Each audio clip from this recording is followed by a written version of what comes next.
you just got to wonder if you could push that aside and orient yourself properly. And then the other thing that, of course, is stressed very heavily in the Old Testament, and of course that goes through the entire biblical corpus, is that it's not only enough to establish a positive relationship with being, which I think is the essential, it's a good description of faith.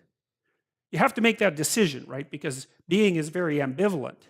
And you can make the case that maybe it's something that should have never happened.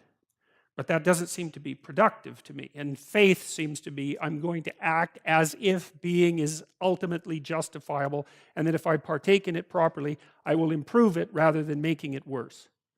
So I think that's the statement of faith. And then what seems to go along with that is something like truth in conception and action.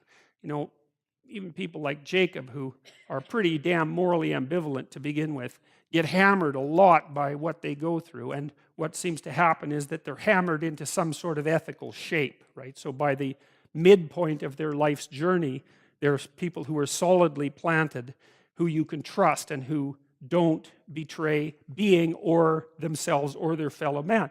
And so it's an interesting, I mean, it seems reasonable to me to first assume that you have to establish a relationship with something that's transcendent. It might even be just the future version of you.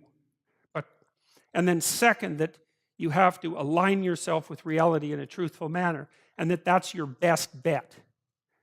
And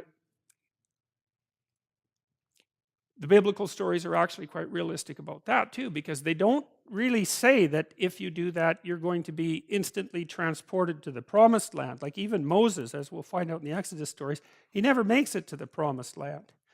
And so it's not like you're offered instantaneous final redemption if you move out forthrightly into the world, establish a faithful relationship with being, and attempt to conduct yourself with integrity. But it's your best bet, and it might be good enough.